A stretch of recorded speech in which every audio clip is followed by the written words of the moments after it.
नमस्कार, मैं हूं प्रकाश और स्वागत है आपका भारत न्यूज 24 पर। हम अगर आज चैन की नींद सोते हैं तो इसमें एक बड़ी भूमिका किसकी होती है?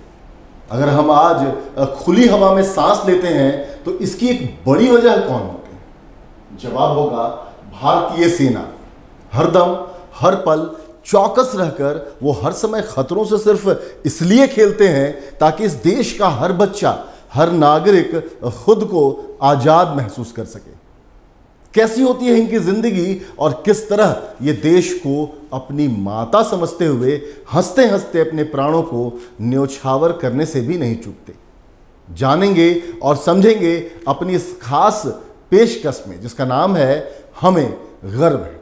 आपकी मुलाकात कराने जा रहे हैं एक ऐसे शख्सियत से जिन्होंने न सिर्फ भारतीय सेना में महत्वपूर्ण योगदान दिया है बल्कि जिनके कायल कभी देश के प्रधानमंत्री नरेंद्र मोदी भी हो चुके हैं। तो चलिए मिलते हैं कर्नल जेके सिंह जी से। सर, बहुत बहुत स्वागत है आपका हमारे इस खास कार्यक्रम में और बहुत बहुत शुक्रिया अदा कर रहे हैं कि आप हमारे लिए वक्त निकाल कर आए हैं। पहला सवाल आपसे करेंगे, भारतीय सेना में आपका सफ़र कैसे शुरू हुआ, जर्नी कैसे स्टार्ट किए, कुछ वहाँ के अनुभवों के बारे में हम जानना चाहेंगे आपसे। सबसे पहले मैं हर भारतीय सैनिक का वह परिचय देना चाहूँगा। मैं गंगा की श्वास हूँ, मैं ब्रह्मपुत्र की प्राण हूँ, मैं देशभक्त की हूँ ज्वाला, दुस्साहस का परिमाण हूँ शौर्य की ज्वालामुखी और सिंह की संतान हूँ। वंदे मातरम वंदे मातरम वंदे मातरम गान और तिरंगे की शान हूँ। काशी मथुरा वृंदावन का ईश्वरीय वरदान हूँ। समस्त राज्यों का राष्ट्रीय सम्मान हूँ। मैं सारा हिंदुस्तान हूँ, मैं सारा हिंदुस्तान हूँ, क्या बात, मैं सारा हिंदुस्तान हूँ। क्या बात है। मैं कर्नल जेके सिंह, भारतीय सेना में 31 वर्ष सैन्य सेवा देने के बाद पिछले 5 वर्षों से मैं झारखंड पुलिस में कार्यरत हूं और भारतीय सेना में मेरा कार्यकाल जो 31 वर्ष का रहा वह तकरीबन 14 वर्षों तक मैं आतंकवादी इलाके में रहा हूं। Counter insurgency operations north east, साथ ही जम्मू और कश्मीर, कई सारी घटनाएं रही हैं और मुझे ऑपरेशन में एक बार डिस्ट्रिक्ट कमांडर हिजबुल मुजाहिदीन को मौत के घाट उतारने के कारण मुझे गैलेंट्री अवार्ड से भी सम्मानित किया गया। साथ ही कई बार एक सैनिक होने के नाते कई ऐसे कार्य करने के मौके मिले जहां मां भारती के लिए हम अपना सर्वस्व न्योछावर करने के लिए तैयार रहे। जब सैनिक एक रण क्षेत्र भेद दुश्मन के आगे आता है, संग उसके भगत सिंह रहते, आज़ाद का सीना पाता है। कई बार गोलियां चली, कई बार तोप के गोले आए, कई बार मेरे अपनी गाड़ी के ऊपर ग्रेनेड फेंका गया, लेकिन आज मैं आपके समक्ष मौजूद हूं क्योंकि ईश्वर हमेशा सैनिक के साथ होता है। सृष्टिकर्ता हमेशा सैनिकों के पक्ष में अपने फैसले सुनाता है, तभी जिंदगी का आज भी यह क्षण गर्वान्वित होकर मां भारती की सेवा में आपके समक्ष मैं मौजूद हूँ। जी, सेना में जब आप थे आपने बताया कि कई सारी चीज़ें आपके साथ हुई, ग्रेनेड फेंके गए, कई बार हमला हुआ, आपने लगातार आगे बढ़ चढ़कर योगदान दिया भारतीय सेना में, इस देश को की सीमा को सुरक्षित रखने में, इस देश को आतंकियों से बचाने के लिए, बुरी नज़रों से बचाने के लिए। कुछ ऐसा संस्मरण जब आप पोस्टेड होंगे वहाँ पे, जब आपकी पोस्टिंग रही होगी और जब आमना सामना होता होगा इस तरह की, या फिर अचानक मैसेज आता होगा वायरलेस पे कि फलना जगह पर कुछ होने की आशंका है, वहाँ पे मूवमेंट, कुछ ऐसा संस्मरण हम चाहेंगे कि दर्शकों को आपसे। बिल्कुल बिल्कुल।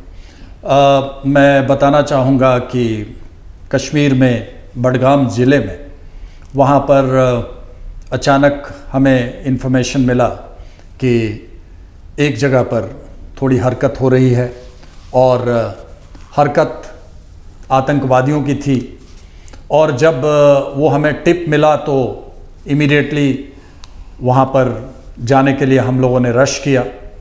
उस समय जो वहाँ पे पहले एक कॉर्डन एंड सर्च का ऑपरेशन होता है, जहाँ हम गांव वालों को एक जगह पर इकट्ठा करते हैं।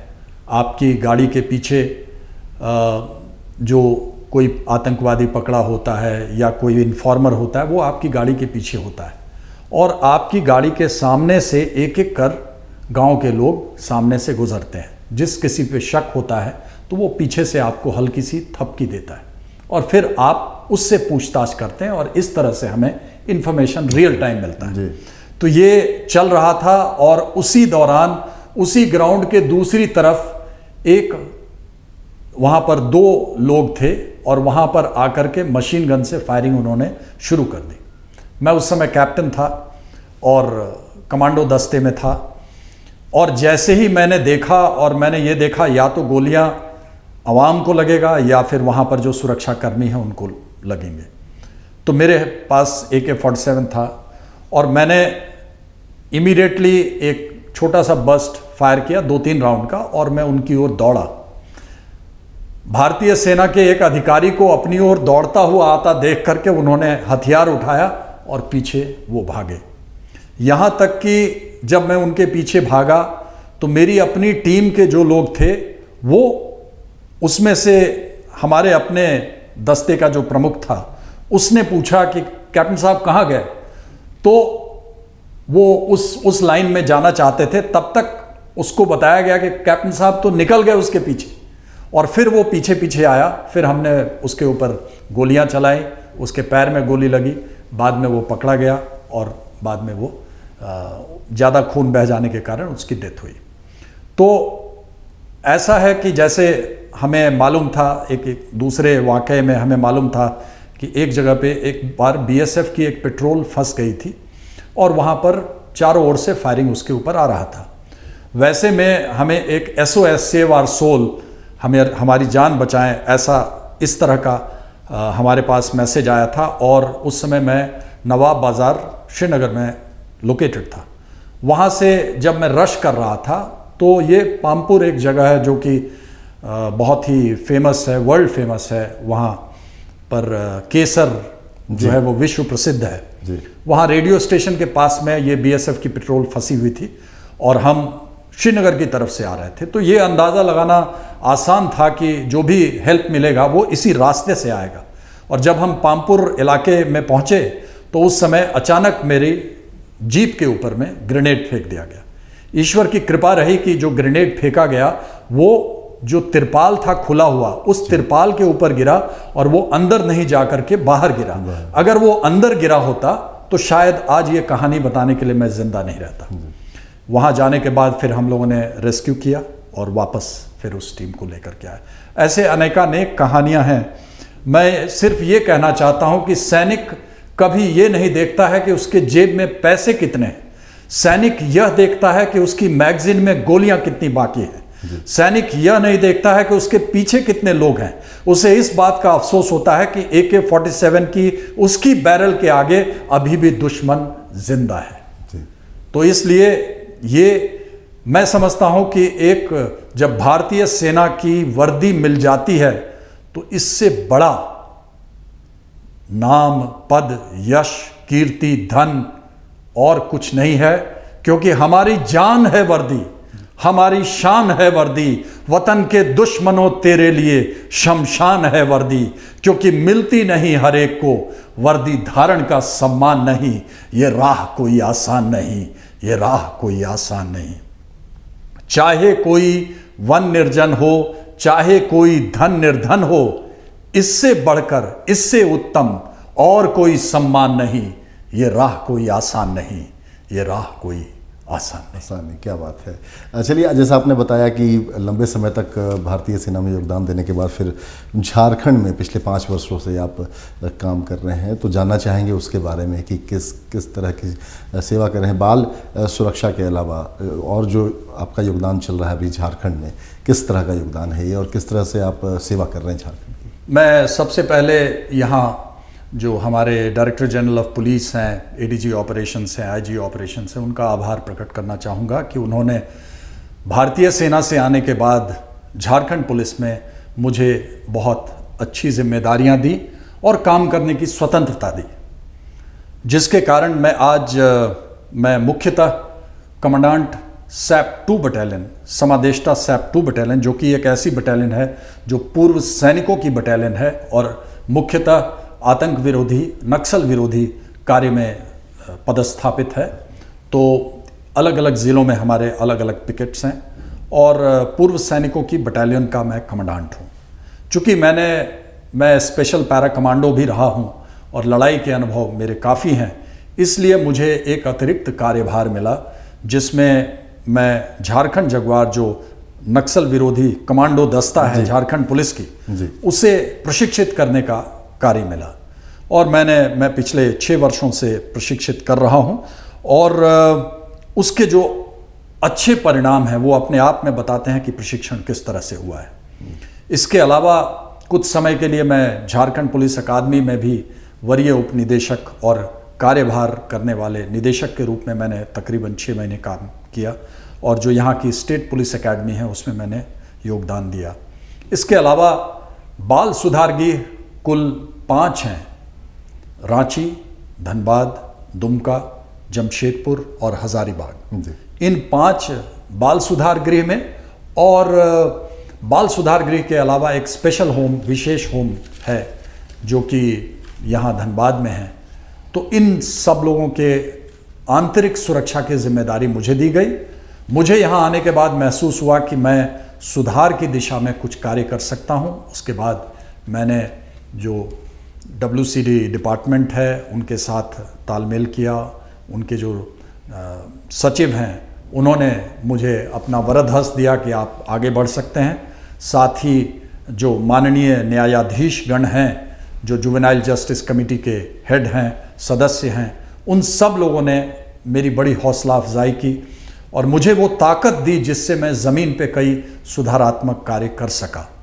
यही कारण है कि सैप 2 बटालियन, जो झारखंड पुलिस की अभिन्न अंग है, उसने जो सुधारात्मक कार्य किया है उस कार्य में इसकी सराहना राष्ट्रीय स्तर पर हुई। पिछले वर्ष एक राष्ट्रीय स्तर का जुवेनाइल जस्टिस कमेटी सारे राज्यों का, इसका एक कॉन्फ्रेंस हुआ था। उस मीटिंग के दौरान हमारे कार्य को आगे दिखाया गया था और जो ऑनरेबल जस्टिस श्री रविंद्र भट्ट हैं, जो चेयरमैन हैं जुवेनाइल जस्टिस कमेटी माननीय सर्वोच्च न्यायालय के, उन्होंने हमारे बटालियन के काम की अत्यंत प्रशंसा की। मैं समझता हूं जो हमारे बाल सुधार गृह में मैंने उम्र दराज, जिनका 7-8 साल हो गया है यहाँ पर, उनको लगाया है और वो बहुत ही अच्छे तरीके से पिता तुल्य होकर, भाई तुल्य होकर इन बच्चों के साथ एक भावनात्मक रिश्ते को निभाते हुए सुधारात्मक कार्य कर रहे हैं। और मैं सैल्यूट करता हूं उन जवानों के जांबाजी को, क्योंकि कोई भी जवान बिना किसी सुपरविजन के वो तब तक काम करता रहता है जब तक उसकी पूरी तरह से ड्यूटी खत्म न हो जाए और उसके बाद ही वो लंगर पे खाना खाने जाता है। तो मैं इस जांबाजी, इस मेहनत, इस कर्तव्य परायणता का कायल हूं जो हमारे जवान, बहादुर जवान यहाँ साबित करते रहे। बात करते हैं, थोड़ा पहले जाते हैं, 2019 की बात करते हैं। नेशनल वार मेमोरियल फरवरी 2019 में उसका उद्घाटन हुआ था। देश के कई गणमान्य लोग वहाँ मौजूद थे, आप भी वहाँ पे मौजूद थे। कोई संस्मरण उसका, कुछ बढ़िया सा संस्मरण, क्योंकि जितना मैं जानता हूँ, मैं नहीं चाहता हूँ कि मैं अपने मुंह से सुनाऊँ, मैं आपके मुंह से चाहता हूँ कि दर्शकों तक बताएं। जी हाँ, ये 25 फरवरी 2019 का दिन था जी। मैं झारखंड पुलिस में पदस्थापित था उस समय जी। और मैं मेरे जितने वरीय पुलिस अधिकारी हैं उनका आभार प्रकट करना चाहूँगा कि उन्होंने ये मौका मुझे दिया कि मैं झारखंड का नेतृत्व कर और झारखंड की आवाज़ बनकर मैं वहाँ जा सकूँ। ये मौका था जब हम लोग नेशनल स्टेडियम में मौजूद थे। वहाँ पर तकरीबन 1 लाख एक्स सर्विसमैन मौजूद थे और रोड के दूसरी तरफ राष्ट्रीय समर स्मारक में उद्घाटन समारोह की शुरुआत में सबसे पहले माननीय प्रधानमंत्री श्री नरेंद्र मोदी जी को एड्रेस करना था इन एक्स सर्विसमैन को। मंच पर हम लोग सिर्फ 4 ही लोग मौजूद थे, मैं, माननीय प्रधानमंत्री महोदय, माननीय रक्षा मंत्री और माननीय रक्षा राज्य मंत्री। तो हम लोग 4 लोग थे और आर्मी और बाकी लोगों के पास में एक क्लोज प्रॉक्सिमिटी पास होता है जिससे कि आप वीवीआई के ये संस्मरण बहुत अच्छा है और बहुत शानदार है, और मैं जितना मैं जानता हूँ इसके बारे में। एक छोटा सा ब्रेक लेते हैं, उसके बाद इस संस्मरण के बारे में विस्तार से बात करते हैं। तो यहाँ पर एक छोटे से ब्रेक के लिए रुकते हैं, और ब्रेक के बाद नेशनल वार मेमोरियल के उस मंच पर क्या कुछ हुआ वो जानेंगे कर्नल जेके सिंह जी से कि आखिर मंच पर क्या कुछ हुआ था नेशनल वार मेमोरियल का, जब 25 फरवरी 2019 का वो दिन कैसे आपकी मेमोरी में है, कैसे यादगार है? सबसे पहले तो सिर्फ मंच पर 4 लोग मौजूद थे, माननीय प्रधानमंत्री महोदय, माननीय रक्षा मंत्री महोदय, माननीय रक्षा राज्य मंत्री महोदय, और चौथा मैं था। पूरी भीड़ में पूरे देश में उस कार्यक्रम के लिए सिर्फ मुझे और मुझे ही क्लोज प्रॉक्सिमिटी पास मिला था, जो एक स्पेशल पास होता है कि आप वीवीआईपी के 100 मीटर के नज़दीक, 100 फीट के नज़दीक आप पहुंच सकें। तो यह स्पेशल पास दिल्ली पुलिस से अप्रूव होकर के और फिर मेरे पास आया था एसपीजी से अप्रूव होकर के। और इस कार्यक्रम में बहुत जोश था, जितने एक्स सर्विसमैन थे वो उबल रहे थे बिल्कुल देशभक्ति के प्रभाव से, बिल्कुल उनके अंदर एक देशभक्ति की चिंगारी पूरी तरह से प्रज्वलित थी। उस समय माननीय प्रधानमंत्री महोदय आए और उन्होंने एड्रेस किया। उससे पहले मैंने एड्रेस किया, उसके बाद माननीय प्रधानमंत्री महोदय को, उससे पहले माननीय रक्षा मंत्री महोदया ने पहले अपना वक्तव्य दिया, फिर माननीय प्रधानमंत्री महोदय आए, और उसके बाद मैं अंत में मैं दोबारा एक वोट ऑफ थैंक्स के तहत मैं दोबारा आया। और उस समय मैं जब बोल ही रहा था, उस समय मैंने अचानक महसूस किया कि मेरे शायद पीछे कोई आ रहे हैं, और मैं बोलते बोलते जब मैं पीछे मुड़ा तो मैंने देखा माननीय प्रधानमंत्री महोदय वहाँ से हाथ बढ़ाते हुए आ रहे हैं। याद रखें, ये बहुत बड़ी बात है। मैं तो एक साधारण सैनिक हूँ। एक साधारण व्यक्ति के लिए इस तरह का प्रोटोकॉल को तोड़ते हुए, जबकि उनको दूसरी तरफ से उतरना था, उस समय वो आए। और दरअसल मैं भी अगर उस स्थिति में होता तो एक झिझक होती कि मैं ऐसे स्पीकर से कैसे मिलूं जो ऑलरेडी बोल रहा है। ये एक ऑकवर्ड पोजीशन है। बावजूद इसके उन्होंने एक सैनिक को इज्जत देने का, एक सैनिक की प्रतिष्ठा और ऊंचे करने की उन्होंने सोची, और वो आए और फिर हाथ मिलाया, फिर मुझसे पूछा भी, बातचीत की, और उसके बाद वो वहाँ से गए। और मैं इसे एक बहुत ही सम्मानित पल समझता हूँ और मैं महसूस कर सकता हूँ। और सबसे बड़ी बात जो मैं बताना चाहता हूँ कि वो 25 फरवरी 2019 था। 25 फरवरी 2019 को उसी वॉर मेमोरियल के, नेशनल वॉर मेमोरियल के उद्घाटन के बाद उन्हें वॉर रूम में जाना था और वहीं से तस्वीर बनानी थी उस रात ऑपरेशन बालाकोट की। लेकिन माननीय प्रधानमंत्री से मिलने के बाद जरा सा भी उनके बॉडी लैंग्वेज में कोई भी ऐसी चीज नजर नहीं आ रही थी जिससे कि उनकी आक्रामकता या इतने बड़े ऑपरेशन को जाबाजी से पूरा करने का आभास हो सके, जो कि एक बहुत ही प्रशंसनीय कार्य है। और मैं साथ ही यह भी बताना चाहूँगा कि माननीय रक्षा मंत्री जी के साथ भी मुझे काफ़ी कार्य करने का मौका मिला। यहाँ भी राज्य में मुझे माननीय मुख्यमंत्री जी के कई कार्यक्रम पूरे करने के बड़ी प्रतिष्ठित कार्य मिला। और मैंने देखा है कि चाहे माननीय प्रधानमंत्री महोदय हों या माननीय रक्षा मंत्री महोदय हों या यहाँ के माननीय मुख्यमंत्री महोदय हों, ये एक सैनिक के लिए बहुत सम्मान से मिलते हैं।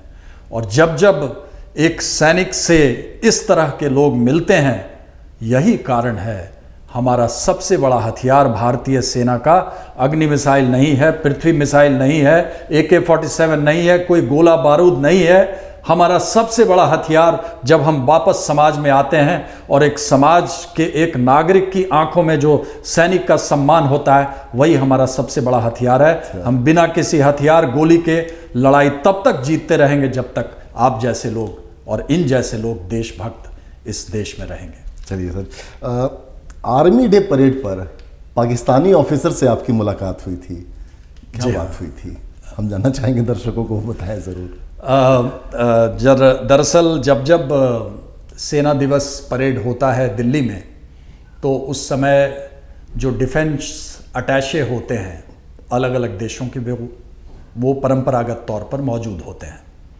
और मैं उस समय सेना में ही था जब अचानक जैसे ही आर्मी डे परेड समाप्त हुआ और एक टी ब्रेक का फंक्शन था, उस समय जो DGMI थे, मिलिट्री इंटेलिजेंस के जो लेफ्टिनेंट जनरल हेड थे, वो अपने साथ में एक पाकिस्तानी ब्रिगेडियर रैंक के ऑफिसर को ले आए और उन्होंने कहा कि कर्नल JK, ये आपसे मिलना चाहते थे। थोड़ी देर में जो एयरफोर्स के थे उसी समकक्ष ब्रिगेडियर रैंक के, वो भी पाकिस्तान के, वो भी आए, दोनों आदमी साथ में आए और दोनों लोगों ने कहा कि आपके जो आपका वक्तव्य है आर्मी डे के अंदर और ख़ासकर जो लड़ाई के हालात को आप डिस्क्राइब करते हैं, उसमें काफ़ी हम लोगों का भी खून खौल रहा था और हमें देशभक्ति का ज्वार हमारे अंदर से आ रहा था। तो क्या आप ये बताएं कि क्या आप इतने मोटिवेटेड हैं? तो मैंने कहा कि मैं ही नहीं, भारतीय सेना का हर जवान मोटिवेटेड है और आप पाकिस्तानी सेना से हैं। आप एक मौका दे करके तो देखें, हम साबित कर देंगे कि बोली से ही नहीं, हम गोली से भी जो काम करते हैं उसका बहुत ही ज़्यादा प्रभाव होता है। क्या बात है, बहुत अच्छे। चलिए अब हम लौटते हैं झारखंड की ओर। सौभाग्य है आप झारखंड से हैं, धनबाद से हैं। कभी यहाँ के लिए कुछ सोचा है कि क्या योजनाएं हो सकती हैं कि देश की कोयला नगरी की हालत सुधरे, या फिर झारखंड के विकास को लेकर कभी कुछ सोचा हो? बिहार झारखंड को लेकर कुछ प्लान हो, ऐसा कुछ दिमाग में? डेफिनेटली मैं देश के अलग अलग कोने में रहा हूँ। वापस आने के बाद हमने कई चीज़ें देखी, कई चीज़ें बदलते हुए भी देखी। बदलते समय के साथ कई सरकारें आई और गई, सब ने अपने अपने हिसाब से एक एक ईंट जोड़ा है इसमें। इसलिए मेरा ये कहना उचित होगा कि हर किसी ने अपने हिसाब से, अपने सामर्थ्य से काम किया है। और मैं ये भी समझता हूँ कि हमें डेफिनेटली जो आम लोग हैं उनको भी इस तरीके से कुछ न कुछ करना चाहिए कि हम अपनी मेहनत से इस देश की मिट्टी, ये जो धरती का टुकड़ा है, ये धरती का टुकड़ा विशेष है। यहाँ पर इतने बहुमूल्य रत्न हैं जो शायद देश के किसी भी कोने में नहीं है। एक नागरिक होने के नाते मैं महसूस करता हूँ कि हम कई राज्यों से आगे जा सकते हैं और हम इतनी दूर तक जा सकते हैं कि दूसरा राज्य हमारी परछाई भी नहीं देख पाएगा। इसके लिए मिलकर काम करना चाहिए। जो भी व्यक्ति जिस जगह पर है वह राष्ट्र सेवा में पूरी तरह समर्पित होकर काम करे। एक डॉक्टर एक अच्छा सर्जरी करे, एक इंजीनियर एक अच्छा पुल बनाए। हम एक सैनिक होने के नाते मैं समझता हूं कि हमारे अपने लोगों को एक श्वास, एक बोल, एक कदम, एक साथ आगे बढ़ने की ज़रूरत है। और एक सैनिक होने के नाते मैं समझता हूं मुझे तो सब कुछ मिल चुका है। जिस दिन भारतीय सेना का यह वर्दी मुझे मिला, उसके बाद न मुझे यश चाहिए, न कीर्ति चाहिए, न नाम चाहिए, न पैसा चाहिए। मुझे जो भी काम करना है वो तिरंगे के सम्मान में करना है। और मैं यह महसूस करता हूं कि धनबाद, झारखंड के जो लोग हैं अच्छे लोग हैं। हमें मिलजुल करके बहुत सारे, जैसे NGOs यहाँ बहुत सारे हैं, अगर हम एक प्लेटफॉर्म पे काम करें, मैं बाल सुधार के परिप्रेक्ष्य में बात कर रहा हूँ। बाल सुधार में भी हम लोगों ने कई सुधार किए हैं। एक छोटा सा वाकया बताना चाहूँगा, जहाँ हमने रैंक के साथ में बाल सुधार गृह के एक विशेष कार्यक्रम को आगे बढ़ाया। इसके लिए मैं आभार प्रकट करना चाहूँगा जो आज बाल सुधार गृह से जुड़े हुए DSW हैं या जो यहाँ के गृहपति हैं और बाकी DC हैं, DDC हैं, सब लोगों का आभार प्रकट करना चाहूँगा। 5 मिनट सुबह और 5 मिनट शाम अगर हम मौन व्रत और मेडिटेशन करते हैं तो मैं उन्हें एक मानद तौर पे ऑनरी तौर पर एक सैनिक का रैंक देता हूं। अगले 5-5 मिनट और बढ़ाने के बाद 10-10 मिनट करने पर लांस नायक बनाता हूं, अगले दिन हवलदार बनाता हूं। इस तरह से कैप्टन मेजर से 19वें दिन वो फील्ड मार्शल रैंक के समकक्ष चले जाते हैं। और चूंकि क्रमवार वो बढ़ते जा रहे हैं, उन्हें महसूस नहीं होता है कि जिस दिन वो फील्ड मार्शल बनते हैं उस दिन 1 घंटा 35 मिनट सुबह और 1 घंटा 35 मिनट शाम को ये मौन व्रत और मेडिटेशन करते हैं। मुझे ये बताते हुए गर्व हो रहा है कि धनबाद होम में कल ही मैंने मानद तौर पर फील्ड मार्शल रैंक हमने बांटा है और इसमें बच्चे एक दूसरे को नाम से नहीं, रैंक और नाम से पुकारते हैं, जिससे मन में उनके जिज्ञासा रहती है, उत्साह रहता है और जोश रहता है। कोई भी बच्चा अगर किसी दिन का सेशन मिस करता है तो उसका रैंक डाउन कर देते हैं। इसलिए बच्चों में अपने रैंक को बचाने की होड़ है और बच्चों में एक प्रतिस्पर्धा है जिससे कि वो चाहते हैं कि हम रैंक को बचाएं। आज की डेट में पिछले 7 दिनों से हर बच्चा जो बाल सुधार गृह में है, वो एक्सेप्ट 2 जो नए आए हैं वो अभी लांस हवलदार हैं जी, और बाकी सारे के सारे फील्ड मार्शल रैंक तक पहुंच चुके हैं। तो इनसे एग्रेशन कोसों दूर चला गया है। एक बच्चा यहीं पे मिलने के समय अपनी मां को कह रहा था कि माई अब हमरा गुस्सा ना आवो हो, अब हमरा गुस्सा ना आवो हो, अब हम गलती न करबो। मुझे लगता है कि ये मेरे लिए सम्मान, मेरे अपनी बटालियन के लिए, मेरे झारखंड पुलिस के लिए, मेरे जो प्रशासक हैं यहाँ के, गृहपति हैं, DSW हैं, उन सब के लिए एक बहुत बड़ा सम्मान है। चलिए, कार्यक्रम के आखिर में हम चाहेंगे एक संदेश इस चैनल के दर्शकों के लिए भी, चैनल के लिए और बिहार झारखंड के साथ साथ देशवासियों के लिए। मैं डेफिनेटली आपके चैनल को अत्यंत शुभकामनाएं देता हूं। आपका यह प्रयास अत्यंत सराहनीय है, प्रशंसनीय है। जब कश्मीर की किसी अनजान घाटी में एक गोली चलती है सुरक्षाकर्मी द्वारा, भारतीय सेना द्वारा, और एक आतंकवादी मौत के घाट उतारा जाता है, तो उसका प्रभाव जब आप उसी आवाज़ को, गोली की आवाज़ को उठाकर वहाँ से लेकर के जाते हैं अपने माइक के रास्ते से, और उसके बाद वो हर ड्राइंग रूम में टीवी के द्वारा हर देशवासी तक पहुँचता है, तो वह गोली एक गोली नहीं, 135 करोड़ गोलियां हो जाती हैं और इसका प्रभाव देश के ऊपर देशभक्ति का ज्वार लाने में बहुत ही सफल होता है। अंत में मैं यह बताना चाहूँगा कि आपका जो चैनल है वो भारत शब्द से जुड़ा है। मैं यह महसूस करता हूं कि मैं ही भारत हूं। भारत में जो कुछ भी हो रहा है उसका संबंध मुझसे ही है। चाहे मैं किसी भी वर्ग, चाहे मैं किसी भी धर्म, किसी भी वर्ग या जाति का हूं, मैं अपने भारत के लिए हर संभव प्रयास करूंगा।